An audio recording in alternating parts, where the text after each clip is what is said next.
जय श्री राम दोस्तों, कैसे हैं आप सब लोग। तो आज की इस क्लास में हम लोग बात करने वाले हैं रिक्रूटमेंट के बारे में। ठीक है कि रिक्रूटमेंट क्या होता है। ठीक है, जो भी स्टाफिंग के प्रोसेस है, रिक्रूटमेंट, सिलेक्शन एंड ट्रेनिंग के बारे में हमने पढ़ लिया था थोड़ा थोड़ा। ठीक है, अब हम एक डिटेल में पढ़ेंगे कि रिक्रूटमेंट क्या है। तो आ जाओ, without wasting a time, let's begin.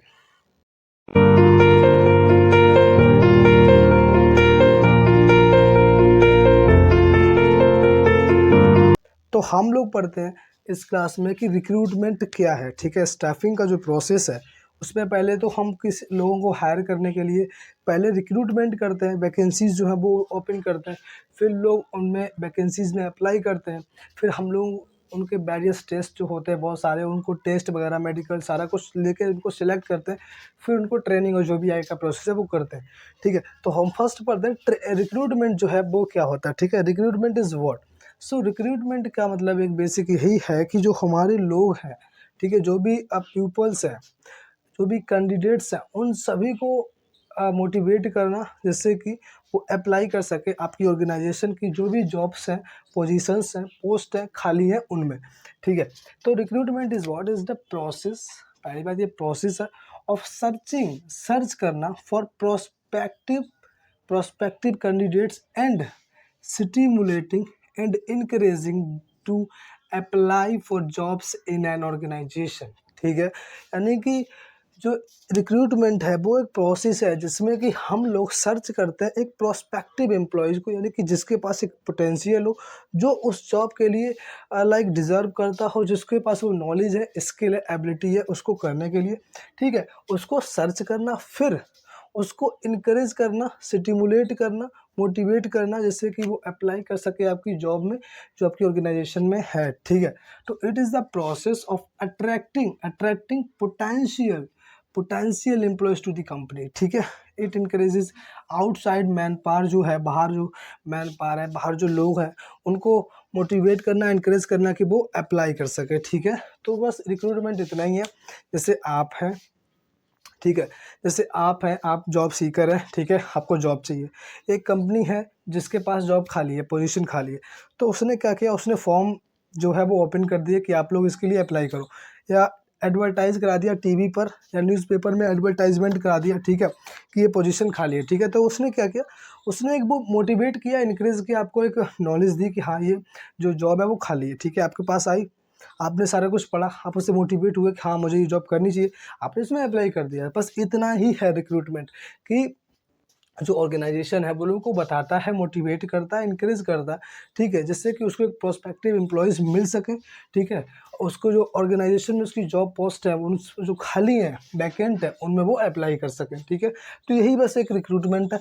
अब कुछ सोर्सेस हैं, उनके बारे में और पढ़ लेते हैं कि जो रिक्रूटमेंट है उसके सोर्सेस कितने हैं। ठीक है, तो देखो, दो तरह के रिक्रूटमेंट जो दो तरह का होता है।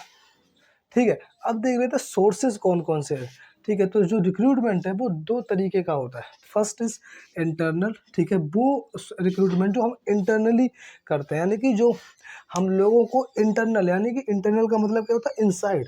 और किसके इनसाइड, ऑर्गेनाइजेशन के। तो ऑर्गेनाइजेशन के इनसाइड, यानी कि ऑर्गेनाइजेशन के अंदर ही हम लोगों को रिक्रूट कर लेते हैं। दूसरा है एक्सटर्नल, ऑर्गेनाइजेशन के बाहर से कर लेते हैं। तो आ जाओ हम इन दोनों को डिटेल में समझ लेते हैं।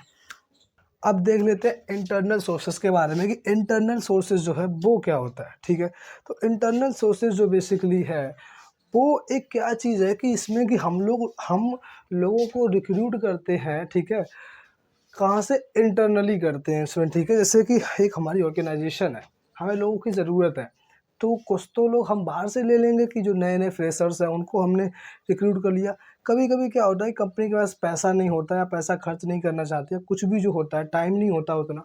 ठीक है, तो उसके लिए वो अपने इंटरनल, यानी कि ऑर्गेनाइजेशन के अंदर से ही लोगों को ले लेते हैं। एग्जिस्टिंग स्टाफ जो उनका है, जो स्टाफ अभी उनकी ऑर्गेनाइजेशन में काम कर रहा है, उनसे ही वो लोगों को निकाल लेते हैं। ठीक है, तो इसमें इंटरनल में दो चीज़ें आती है। पहला ट्रांसफ़र, लोगों का ट्रांसफ़र करना वैकेंसीज़ को फिल करने के लिए। दूसरा प्रमोशन। ठीक है, ट्रांसफ़र क्या होता है, ट्रांसफ़र का मतलब क्या है, जैसे एक ये डिपार्टमेंट है, किसी ऑर्गेनाइजेशन की एक ये ब्रांच है। ठीक है, दूसरी यहाँ पर ब्रांच है। ठीक है, इसके 20-10 किलोमीटर का फासला है। ठीक है, तो क्या है कि यहाँ पर कोई पोजीशन खाली है। ठीक है। तो यहाँ पर ये जो सेल मैनेजर, जैसे सेल्स मैनेजर आप समझ लो कि यहाँ पर सेल मैनेजर है, ठीक है। सेल मैनेजर है तो क्या किया कंपनी ने कि इसको ए को उठा के, यहाँ पर एक जो बंदा है उसको उठाया और उसको उठा के यहाँ पर रख दिया, इसकी ये वाली जो ब्रांच है वहीं पर रख दिया। कौन सी पोस्ट पे? सेल मैनेजर की पोस्ट पर ही, ठीक है।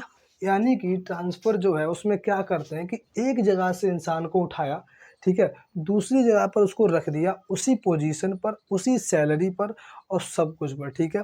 यानी जैसे कि एक इंसान यहाँ पर सेल मैनेजर था, ठीक है, ब्रांच में, ठीक है, उस इंसान को, सेल मैनेजर को उठाया और दूसरी जगह जॉब खाली थी, ठीक है, पोस्ट खाली थी, उसको उठा के उस दूसरी जगह ब्रांच में रख दिया, ठीक है, उसी पोस्ट पे रखा, ठीक है, जिस लेवल पे वो था, ठीक है। सैलरी थोड़ी बहुत बढ़ा देते हैं, ठीक है।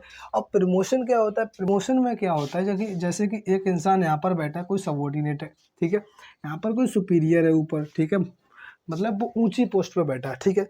अब किसी कारण के मतलब, या जैसे कोई वजह आ गई से, या उसने अपनी नौकरी छोड़ दी, या उसकी डेथ हो गई, कुछ भी हो गया उसका, यानी मानो उसका यहाँ से ट्रांसफ़र हो गया किसी और जगह, ठीक है, तो अब वहाँ की पोस्ट तो मतलब फिल हो गई, लेकिन ये वाली तो खाली रह गई, ठीक है, खाली होगी ना। तो क्या करते हैं कि इस वाले बंदे को उठा के यहाँ रख दिया, ठीक है, ऊपर कर दिया, तो क्या करते हैं उसका प्रमोशन कर दिया, ठीक है, उसका प्रमोशन कर दिया तो ये वाली पोस्ट भी फिल हो गई। अब ये वाली खाली हो गई तो नीचे वाले से ऊपर को रख देंगे, ऐसे करके जो है वो चलता है। तो ट्रांसफ़र क्या है कि transfer of employees from one job to another and from one department to another creates a vacancy. यानी कि एक जॉब से दूसरे जॉब में, या एक डिपार्टमेंट से दूसरे डिपार्टमेंट में रख दिया, उसे बोलते हैं ट्रांसफ़र, उसका ट्रांसफ़र कर दिया, ठीक है। लेकिन प्रमोशन क्या है? प्रमोशन है व्हेनेवर एन एम्प्लॉय रिटायर्स, या तो वो रिटायर हो जाता है, या वो अपनी जो जॉब है वो छोड़ देता है किसी कारण की वजह से, या तो वो उसका ट्रांसफ़र हो जाता है, या उसका डिमोशन हो जाता है, ठीक है। तो उसकी जगह पर कोई अदर जो एग्जिस्टिंग एम्प्लॉय है उसको वहाँ पर रखा जाता है, उसको वो जॉब दी जाती है, ठीक है। तो इंटरनल में दो ही है, एक ट्रांसफ़र, एक प्रमोशन। तो अब हम पढ़ लेते हैं advantages and disadvantages of internal sources. देख लेते हैं advantages and disadvantages of internal sources, ठीक है। क्या फ़ायदे हैं, क्या नुकसान है इंटरनल सोर्सेस के? यानी कि हमें अगर लोगों को अंदर से रिक्रूट करना पड़े तो उसके फ़ायदे और नुकसान क्या हैं वो देखते हैं। तो फर्स्ट एडवांटेज है मोरल बूस्टर। यानी कि जो हमारा मोरल है, जो एम्प्लॉइज़ है उनका मोरल बूस्ट होता है। यानी कि अगर हम लोग अपने ऑर्गेनाइजेशन के अंदर सही लोगों को रिक्रूट करते हैं तो हाँ, जो हमारे एम्प्लॉइज़ हैं उनको ये लगता है कि हाँ, वो बहुत अच्छे से काम करते हैं, जिससे कि उनको प्रमोशन मिल सके, ठीक है। उनको ये लगता है कि अगर हम अच्छे से काम करेंगे तो हमको प्रमोशन मिलेगा, हमारी सैलरी बढ़ेगी, हमारा नाम होगा, हम एक अच्छी पोस्ट पे पहुँच जाएँगे। तो इससे क्या है कि इंटरनल से उनका एक मोरल बूस्ट होता है, उनके अंदर एक कॉन्फिडेंस और मोटिवेशन आता है, ठीक है, जिससे कि वो बहुत ही अच्छे से काम करते हैं अपने गोल को अचीव करने के लिए और प्रमोशन लेने के लिए अपना बेस्ट देते हैं, ठीक है। फिर है बेटर सिलेक्शन, ठीक है, यानी कि इंटरनली से हम लोग बेटर सिलेक्शन कर सकते हैं। जो उनके मैनेजमेंट है, जो ऑर्गेनाइजेशन का मैनेजमेंट है, टॉप लेवल में मैनेजर्स हैं, वो एक बहुत ही अच्छे सूटेबल कैंडिडेट्स को सिलेक्ट कर सकते हैं, क्योंकि उन्हें पता है कौन इंसान किस तरह का है, कैसा उसका लैंग्वेज है, बॉडी लैंग्वेज, पर्सनालिटी जो है, ठीक है, बिहेवियर, एटीट्यूड, उसका जो है काम करने का तरीका है, पंक्चुअल है, कैसा है, मतलब जो मैनेजर्स होते हैं उनको पता होता है ना कि हमारा एम्प्लॉइज़ किस तरह का है, तो हमें उसे कौन सी जॉब जो है देनी चाहिए, नहीं देनी चाहिए। तो उससे क्या है कि इंटरनल से हम लोग एक बेटर सिलेक्शन कर सकते हैं, क्योंकि अगर हम बाहर से बुलाएँगे तो हमको ये नहीं पता कौन इंसान कैसा है, ठीक है ना, कैसा काम करता है, ठीक है, एटीट्यूड कैसा है, तो उससे थोड़े नुकसान रहते हैं, ठीक है। फिर है इकोनॉमिकल। इकोनॉमिकल का मतलब क्या है कि इसमें पैसा बहुत कम लगता है। पैसा इसमें कहाँ से लगेगा भाई? अगर हमें कोई जॉब चाहिए, हमारे पास 10 बंदे काम करते हैं, 2 पोज़ीशंस खाली है और 2 बंदे और आ गए जो अच्छे काम करते हैं, तो हमने उन 2 को नीचे से उठाया और उन पोज़ीशंस पर रख दिया, तो पैसा थोड़ी ना लगने वाला है, बस हमने उनको बताया और बस वो काम कर रहे हैं। तो इसमें ना तो कोई टाइम जाता है, ठीक है, और ना ही कोई इसमें पैसा लगता है, ठीक है, ये दोनों चीज़ें इसमें नहीं लगती, ठीक है, ज़्यादा पैसा भी नहीं लगता, ज़्यादा समय भी नहीं जाता। फिर no need for initiation. Initiation का मतलब है कि एक नए तरीके से शुरू करने की इसमें ज़रूरत नहीं पड़ती। अगर हमने नीचे से लोगों को, किसी को भी इंटरनली अगर रिक्रूट किया है, तो उसको सारे रूल्स रेगुलेशंस पता है, सब जो रिलेशनशिप्स है, ठीक है, वो सारे जानता है वो ऑर्गेनाइजेशन के बारे में, कौन बंदा कहाँ पर है क्या है। यानी कि देखो इसमें क्या होता है, स्टाफिंग प्रोसेस में हमने पढ़ा होगा ना कि हम लोग सिलेक्शन कर लेते हैं, उसके बाद उसको इंडक्शन वगैरह ओरिएंटेशन कराना, ठीक है ना, ट्रेनिंग देना, और भी काफ़ी सारी चीज़ें होती हैं, प्लेसमेंट, ठीक है। तो वो सारा कुछ नहीं कराना पड़ता। जो एम्प्लॉयज़ हैं, एग्जिस्टिंग एम्प्लॉयज़ हैं, जो एग्जिस्टिंग स्टाफ है उनका, उनको पता होता है, ठीक है, कौन इंसान कहाँ पर है, ठीक है, हमें किससे कैसे बात करनी है। तो सारा कुछ उसमें है, तो हमें एक नई तरीके से शुरू करना नहीं पड़ता, ठीक है।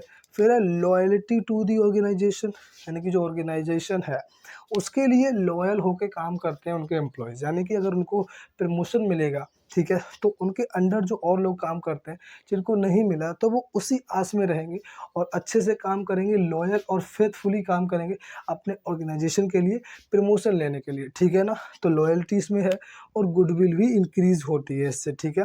क्योंकि यानी कि जो मेंबर्स हैं अच्छे से काम करते हैं तो गुडविल इंक्रीज़ होती है, उनकी रेपुटेशन बढ़ती है, मेंबर्स की भी और ऑर्गेनाइजेशन के भी। अब कुछ नुकसान भी हैं। तो फर्स्ट है रिस्ट्रिक्ट दी ऑप्शन, यानी कि जो ऑप्शन हमारे पास है कि हम बाहर से हम जो फ्रेशर्स हैं उनको हम लोग रिक्रूट कर सकते हैं, जो यानी कि जो टैलेंटेड वर्कर्स हैं, नई नई स्किल, नई नई टेक्नोलॉजीज़, नई नई नॉलेज उनके पास है, फ्रेशर्स हैं, तो वो बहुत ही अच्छे से काम करेंगे as compare to existing staff, ठीक है।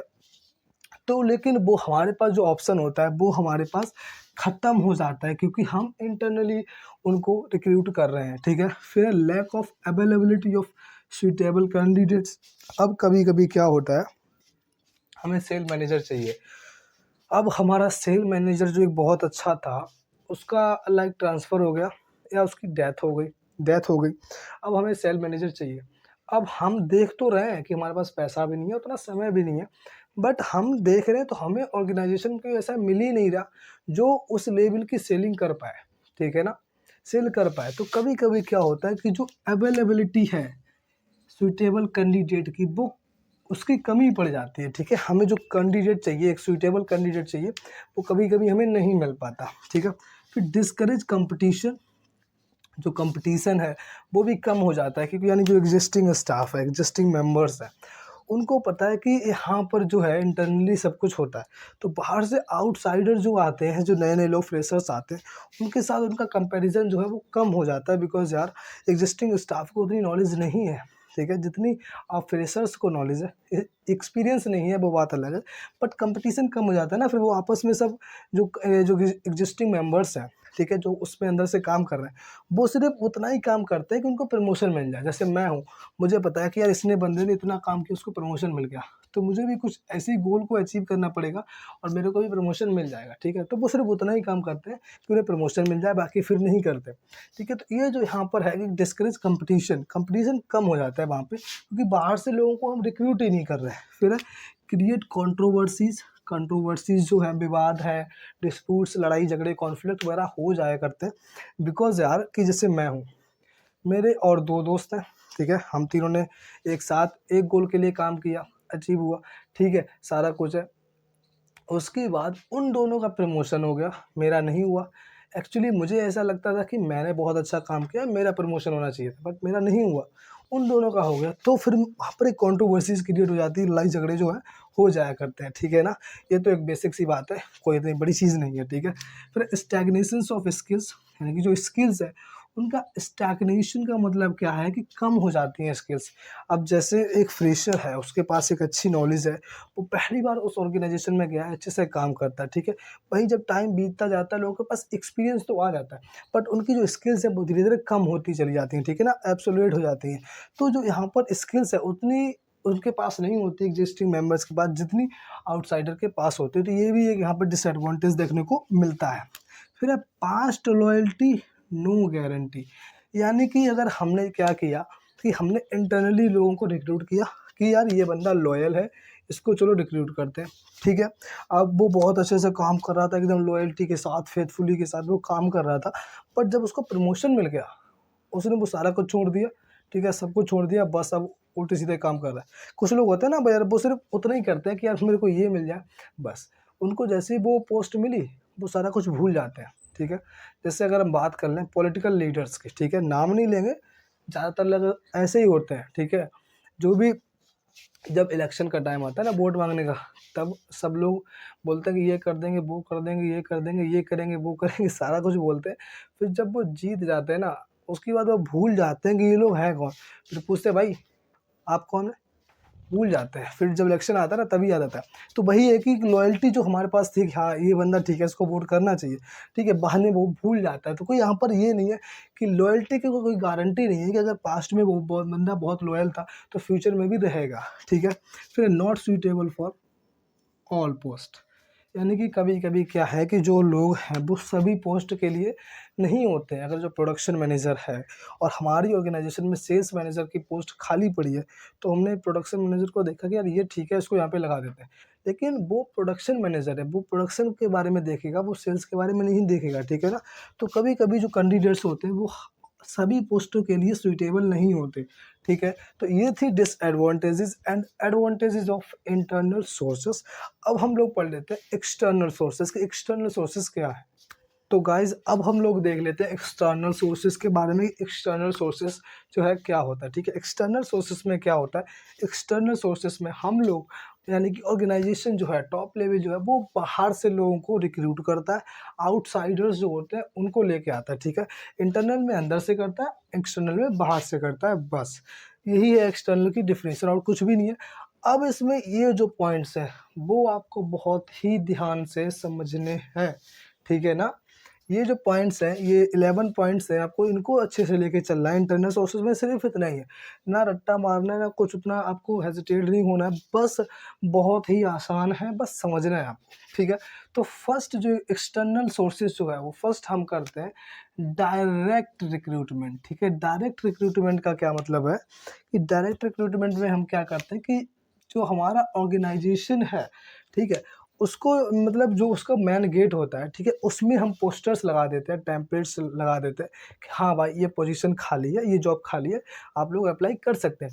तो वो डायरेक्ट रिक्रूटमेंट हो गया। तो हम किसके लिए कर रहे हैं, आउटसाइडर्स के लिए कर रहे हैं। कि जैसे कोई स्कूल से देखो आप, ठीक है, या कोई स्कूल है उसको बच्चे चाहिए, ठीक है, उसको स्टूडेंट चाहिए, तो वो क्या करता है बाहर अपने गेट पे लगा देता है कि हाँ भाई हम जो एडमिशन है यानी कि वो ओपन हो चुके हैं और आप लोग एडमिशन ले सकते हैं। तो वो क्या है, वो डायरेक्ट रिक्रूटमेंट है, वो उन्होंने लगा दिया टाइम पे। फिर एक कैजुअल कॉलर्स।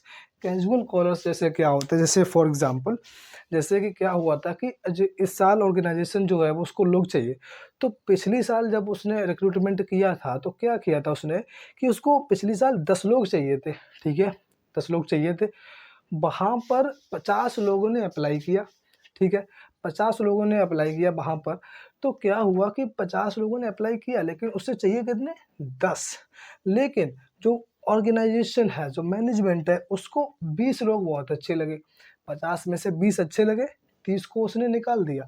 लेकिन 20 अच्छे लगे तो 20 में से रख तो 10 को ही सकता है ना, तो 10 को उसने रखा, लेकिन जो बचे हुए 10 थे जो उसको अच्छे लगे थे, उनको क्या किया उसने, उनकी एक लिस्ट बनाई, ठीक है, उसमें उन सब का नाम डाल दिया, ठीक है, कि ये 10 हमको अच्छे लगे। अब हम आगे जब भी रिक्रूटमेंट करेंगे तो पहले इन 10 को बुलाएंगे, उसके बाद फिर इनको, ठीक है। तो कैजुअल कॉलर्स में क्या होता है कि जो पहले हमको अच्छे लगे थे लेकिन जिनको हमने सिलेक्ट नहीं कर पाया, उनको हम लोग पहले कॉल करते हैं कि हाँ भाई आप हमको अच्छे लगे थे, आप इसमें अप्लाई करो, ठीक है। तो दैट इज कैजुअल कॉलर्स। फिर एडवर्टाइजिंग ऑन न्यूज़पेपर, ठीक है, जो हमारा न्यूज़पेपर है उसके थ्रू एडवर्टाइजिंग करना, ठीक है, टैम्पलेट वगैरह छाप देते हैं न्यूज़पेपर्स पे, पूरा छाप देते हैं कि है ना ये पोजीशंस खाली है, ठीक है। फिर एम्प्लॉयमेंट एक्सचेंज। अब एम्प्लॉयमेंट एक्सचेंज का मतलब क्या है, आपको वर्ड से ही समझ में आ रहा है। एम्प्लॉयमेंट का मतलब क्या है, नौकरी, जो एम्प्लॉई है वो उसको एक्सचेंज कराना, ठीक है। लेट्स सपोज कि एक इंसान है जॉब सीकर, ये एक जॉब प्रोवाइडर है, ठीक है, इसको जॉब चाहिए और ये जॉब देने वाला है।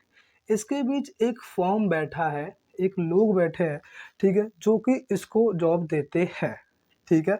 तो इसमें क्या है कि इसने इसको बोला, ठीक है, एक कंपनी को कि भाई हमको लोगों की ज़रूरत है, इस हमें सेल्स मैनेजर चाहिए, ठीक है। इसने कहा ठीक है। अब ये इंसान जो था ये इसके पास आया कि भाई हमें सेल मैनेजर, मुझे सेलिंग आती है, ठीक है, मुझे सेल मैनेजर बनना है, ठीक है।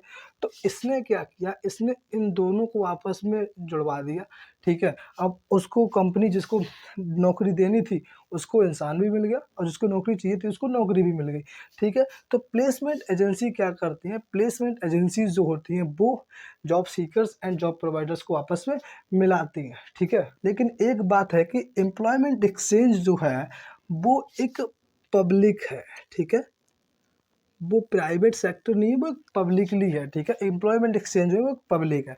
अब आता है प्लेसमेंट एजेंसीज। अब प्लेसमेंट एजेंसीज बिल्कुल इन्हीं की तरह है, ठीक है। एक एजेंसी है जो कि प्लेसमेंट्स कराती है, ठीक है। एक इंसान है जिसको जॉब चाहिए, एक जॉब देना है, तो इसने क्या किया, इन दोनों को आपस में मिला दिया, ठीक है। तो यही है प्लेसमेंट एजेंसीज का काम। फ़र्क सिर्फ इतना है कि प्लेसमेंट एजेंसीज जो होती हैं वो प्राइवेट होती है। बस आपको इतना ध्यान रखना है कि एम्प्लॉयमेंट एक्सचेंज, प्लेसमेंट एजेंसीज दोनों एक ही काम करती हैं, but employment exchange is public, but placement agencies is a private. Okay.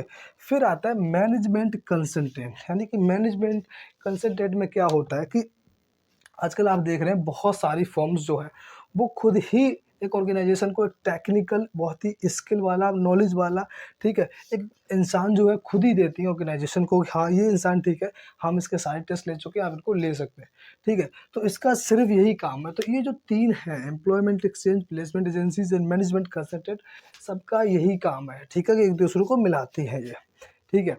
फिर एक कैंपस रिक्रूटमेंट। कैंपस रिक्रूटमेंट को आप समझते ही हैं कि जैसे कॉलेज, यूनिवर्सिटीज़, स्कूल्स में जाके जो कंपनियां होती हैं वो स्टूडेंट्स को हायर कर लेती हैं, ठीक है। दैट इज़ कैंपस रिक्रूटमेंट, यानी कि कैंपस में से रिक्रूटमेंट करना, ठीक है। फिर रिकमेंडेशंस ऑफ प्रेजेंट एम्प्लॉयज़, यानी कि कभी कभी क्या होता है कि जो मैनेजर्स होते हैं, जैसे प्रोडक्शन मैनेजर है, उसको कोई बंदा चाहिए अपने प्रोडक्शन में काम कराने के लिए, तो उसने क्या किया कि अपने जो भी उसके एग्जिस्टिंग मेंबर्स थे, जो भी उसका एग्जिस्टिंग स्टाफ था, ठीक है, तो उसने उससे ही पूछ लिया कि भाई यार आपकी नज़र में कोई है बंदा जिसको आप जानते हो, जो भी ये काम कर सकता है, जो कि अच्छा है, उसको ये नॉलेज है, स्किल है, जो ये काम कर सकता है, ठीक है। जैसे मैं हूँ, ठीक है, मेरे अंडर 10 लोग काम करते हैं और मेरे को एक जॉब खाली दिखी, तो मैंने कहा वहाँ पर लोग चाहिए, ठीक है। तो मैंने एक को अपने जो एम्प्लॉयज़ थे उन्हीं से पूछ लिया कि यार भाई आपकी जान पहचान का कोई है जिसको मैं यहाँ पे रख सकता हूँ?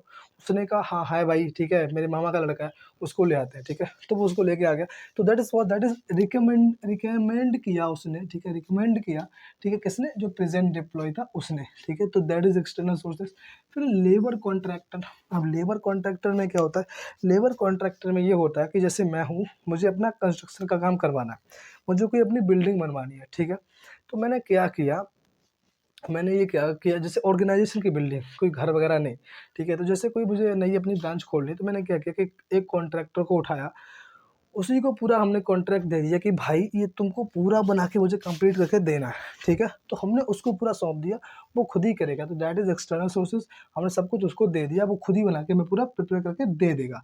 फिर एडवर्टाइजिंग थ्रू टीवी, टेलीविज़न जो है, मीडिया आज आप देख रहे हैं कितना हो रहा है, हर चीज़ की प्रमोशन हो रही है, बहुत सारे ऐप्स, बहुत सारी चीज़ें हैं, ठीक है, जिनकी प्रमोशन आजकल जो है वो टेलीविज़न पे होती है, मीडिया के थ्रू होती है, ठीक है। ये बहुत ही पॉपुलर हम कहें अगर सेक्टर है एडवर्टाइजिंग का, ठीक है। न्यूज़पेपर अब उतना कोई पढ़ता नहीं है, लेकिन पढ़ता है, बट टेलीविज़न से जो ज़्यादा प्रमोशन होता है। फिर वेब पब्लिशिंग। अब वेब पब्लिशिंग का मतलब क्या है कि जो वेब है, यानी www वर्ल्ड वाइड वेब जो है उस पर पब्लिश करना अपनी चीज़ों को, अपने प्रोडक्ट को, ठीक है। जैसे अगर किसी को नौकरी चाहिए, किसी को नौकरी चाहिए तो उसके लिए है monster.com।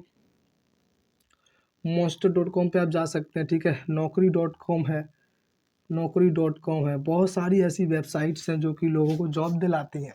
तो यही था external sources. Direct recruitment, casual callers, advertising newspaper से करना, employment exchange, placement agencies, management consultant, ये सब आपस में लोगों को मिलाते हैं।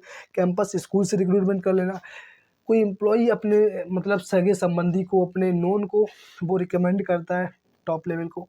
लेबर कॉन्ट्रैक्टर कॉन्ट्रैक्टर्स को कॉन्ट्रैक्ट दे देते हैं, एडवर्टाइज करते हैं टीवी से और वेब पर पब्लिशिंग करते हैं। That is external sources. अब देख लेते हैं फायदे और नुकसान क्या है, ठीक है, मेरिट्स और डीमेरिट्स क्या है एक्सटर्नल सोर्सेस के, ठीक है। तो मेरिट्स जो आ गए, दैट इज क्वालिफाइड पर्सनल, कि पहली बात, अगर आप बाहर से लोगों को रिक्रूट करते हैं तो आपको एक बहुत ही क्वालिफाइड बंदा मिलेगा, बहुत ही क्वालिफाइड एम्प्लॉयज़ आपका जो है वो आपको मिलेगा, ठीक है, यानी कि जिसके पास एक नई नॉलेज है, ठीक है, बहुत सारी अच्छी-अच्छी स्किल्स हैं, टेक्नोलॉजिकल नॉलेज है उसके पास, ठीक है, टैलेंट है, ठीक है। फिर है वाइडर चॉइस का मतलब क्या है कि आपके पास चॉइस बहुत बड़ी है।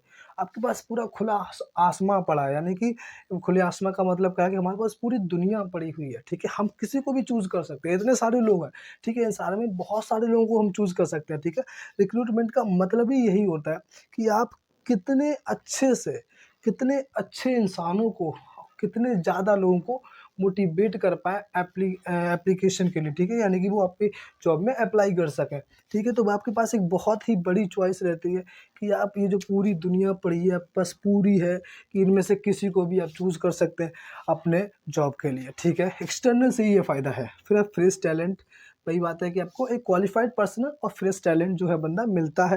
अगर आप एक्सटर्नल करेंगे तो बाहर से नए-नए फ्रेशर्स लोग आते हैं, जैसे मैं हूँ, मैं अभी पढ़ाई कर रहा हूँ, ठीक है, मैं एक फ्रेशर हूँ ना, आप लोग पढ़ाई कर रहे हैं, आप फ्रेशर हैं ना, आपको जॉब चाहिए, फ्रेशर है ना, आपके पास नई नॉलेज है।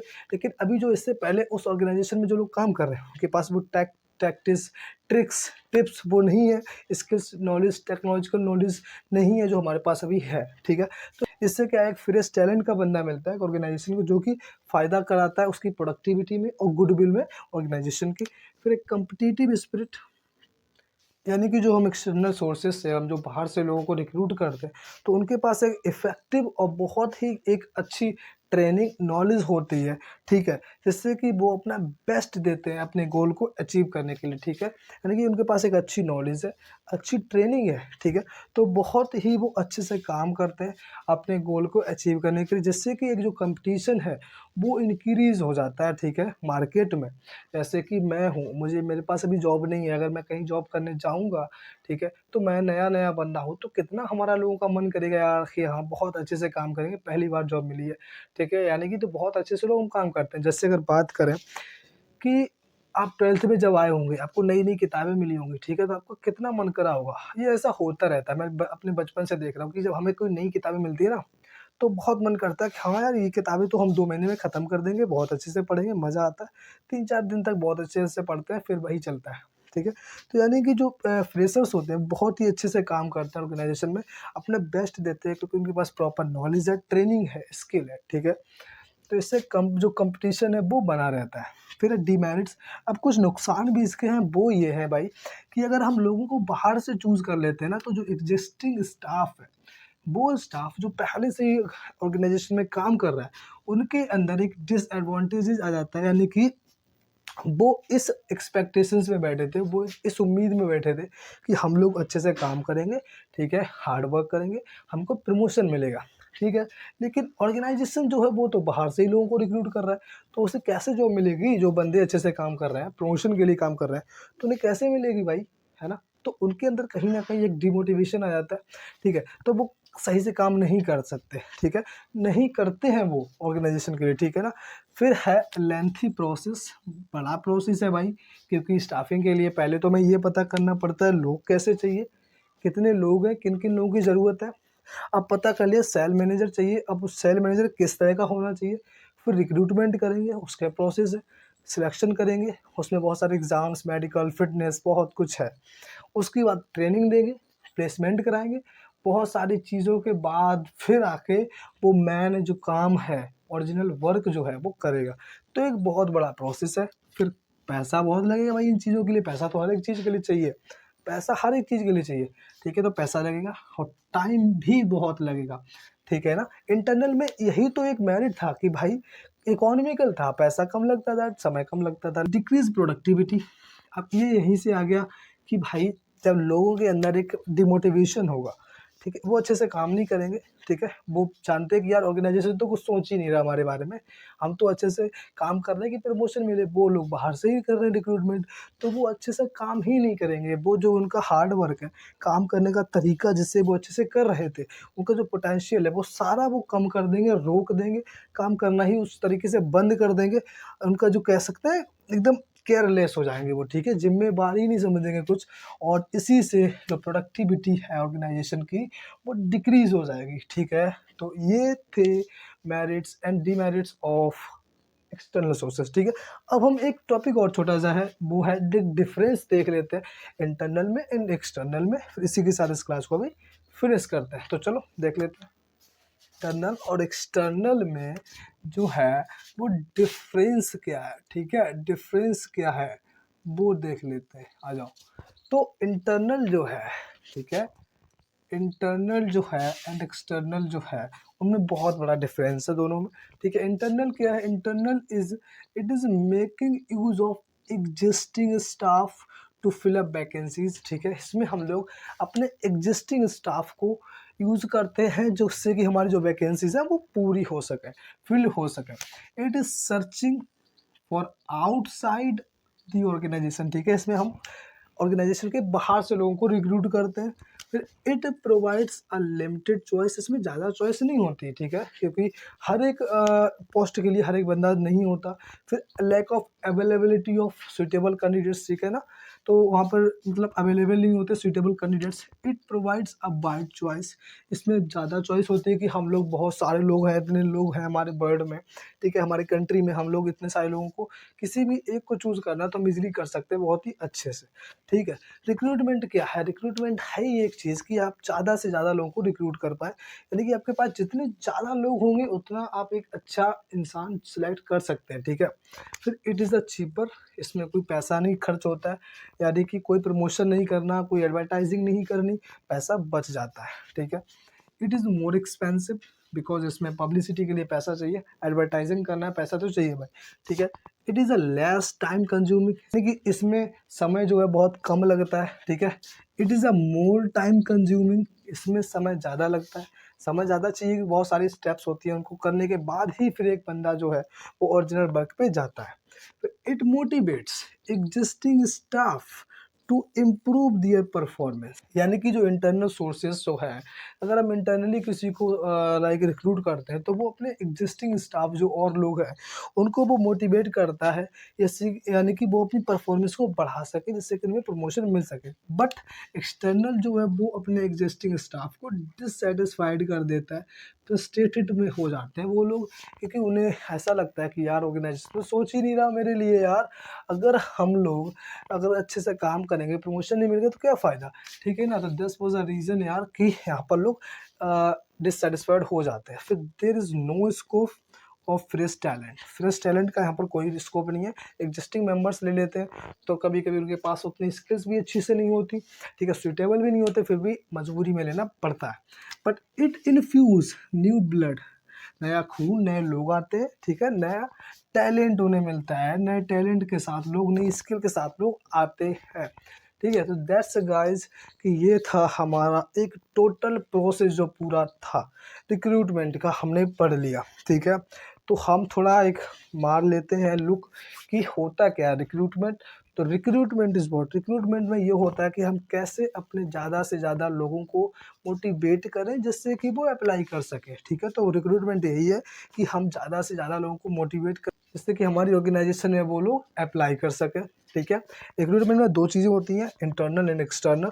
इंटरनल में ट्रांसफ़र एंड प्रमोशन, कि ट्रांसफ़र कर देना प्रमोशन कर देना, और उसमें हमने एक्सटर्नल तो पढ़ लिया, direct recruitment, casual callers, campus recruitment, जो भी बहुत सारे थे उन सब के बारे में, ठीक है। आप उनको सबको अच्छे से पढ़ लेना, ठीक है। आपको ऐसा लगता है कि एक्सटर्नल को कैसे याद करें, उनको अच्छे से समझ लेना भाई, ठीक है। उसमें से 2 या 3 एग्जाम में आएंगे, और इंटरनल का जो है वो ट्रांसफ़र प्रमोशन भी आ सकता है, ठीक है।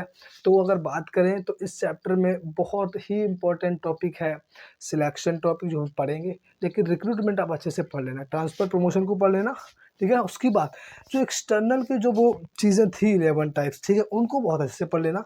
अगर होगा तो हम एक और क्लास कर लेंगे जिसमें कि हम लोग केस स्टडीज़ के बारे में पढ़ लेंगे, ठीक है, केस स्टडीज़ बना लेंगे तो इससे हमें एक्सटर्नल के बारे में समझ में आ जाएगा, ठीक है ना। तो ये था हमारा external and internal and recruitment जो था, वो इसी के साथ हम लोग अपनी क्लास जो है वो फिनिश करते हैं, ठीक है। तो thank you for everyone for joining me, and इसी के साथ हम लोग चलते हैं, मिलते हैं नेक्स्ट क्लास में। अगर आपको कोई भी प्रॉब्लम आती है इस चैप्टर से रिलेटेड, यानी कि इस टॉपिक से रिलेटेड, या अब तक हमने जो भी क्लासेस की हैं उनसे रिलेटेड, तो प्लीज़ आप लोग कमेंट करिए, ठीक है। क्लास अच्छी लगी तो लाइक कर देना और चैनल को भी सब्सक्राइब कर लेना, ठीक है ना। अगर इससे पहले आपने अगर कोई भी क्लासेस नहीं देखी तो आप उसको पहले देखो, समझो, फिर ये समझ आएगा, ठीक है। यानी कि अब तक हमने प्लानिंग और ऑर्गेनाइजिंग जो था कंप्लीट कर लिया था, अब हम स्टाफिंग की तरफ बढ़ेंगे। 2 क्लासेस और होंगी जिसमें हम सिलेक्शन एंड उसमें ट्रेनिंग के बारे में और एक क्लास कर लेंगे, 2 क्लासेस होंगी, सिलेक्शन एंड ट्रेनिंग के बारे में पढ़ लेंगे और उसी के साथ हम अपना चैप्टर फिनिश कर देंगे और बढ़ेंगे नेक्स्ट चैप्टर की ओर, दैट इज़ डायरेक्टिंग। ठीक है, तब तक के लिए चलते हैं, मिलते हैं नेक्स्ट क्लास में। ठीक है, take care of yourself, keep study and Jai Shri Ram.